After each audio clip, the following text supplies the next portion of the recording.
Welcome back to The Pitch, where opposition members get 5 minutes to sell you on their best ideas.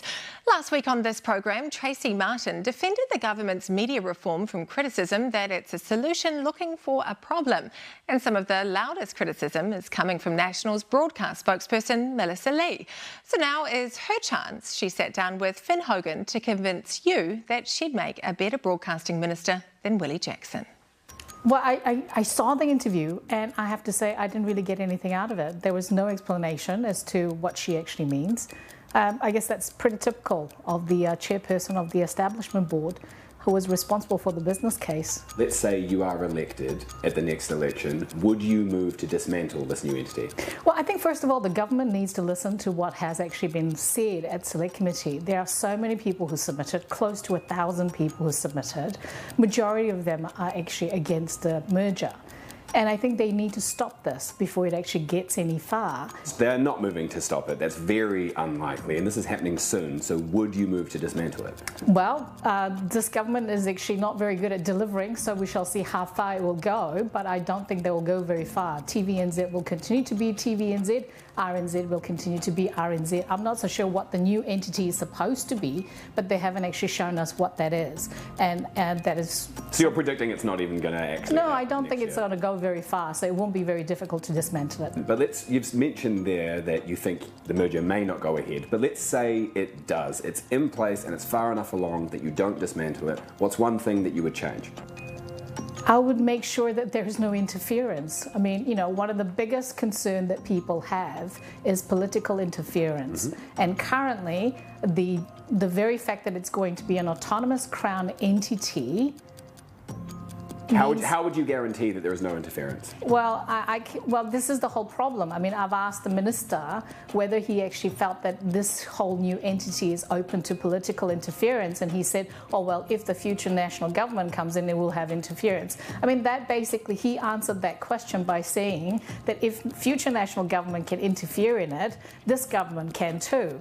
And people are already concerned and not trusting the media because of, you know, one of the reasons is because of the $55 million of public interest journalism fund. How are people going to actually trust a new entity that is fully funded by the government to the tune of $370 million? But you are gunning to take his job, and this merger may be in place when you get it. And I haven't heard your solution to ensuring that there's no interference. My solution, one, to stop it, to actually reverse it and let TVNZ and RNZ continue to do what they do best and let New Zealand On Air be the champions of local content and actually give them some more money so they can actually produce content that is contested.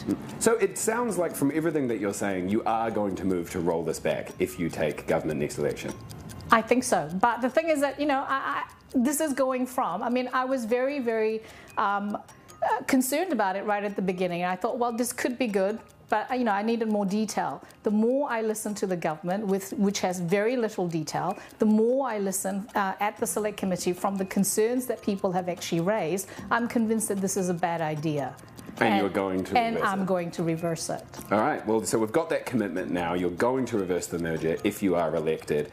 Outside of the merger, how are you going to address the problems that it was seeking to address? How would you make sure content was reaching communities that are currently underserved by media? I think the reason that, one of the reasons that the minister actually said, audiences have actually moved away from traditional medium. And that has been a trend that's been going on for quite some time. And if I was the minister currently, instead of actually creating a giant monolith, merging two entities, Radio New Zealand and TVNZ, that's going to be continuing to do what they do, instead of, you know, something different, because I haven't heard anything else, I'll be talking to the entities, like, you know, whether it's actually, Amazon, Disney, you know, all kinds of platforms where people are watching the content that they actually want. So you'd approach streaming giants and try and work out a deal with them to get New Zealand content. I think that would be one of the things that you would actually do, and make sure that local content is supported. Yeah, I'm just wondering, what New Zealand media do you trust? Do you know, I like to think that I trust all of the media to do what is right. And good journalism is something that I actually respect. But things have actually changed a little bit since I was a journalist. But I think the best thing that any government can actually do is stay right out of it, because that will reduce the trust in the media. Okay, that's a diplomatic answer. What kind of content would you prioritise if you do take Willie Jackson's job? Gosh, politicians don't have a lot of time to watch television. I think debates are good, documentaries are good. Final question. This is definitely the portfolio you'll be gunning for come next election? I guess it will depend on the leader of the National Party and who will become the Prime Minister, but it is something that is of interest to me. I've done broadcasting before, and it is something that is a bit of a passion for me, so hopefully yes.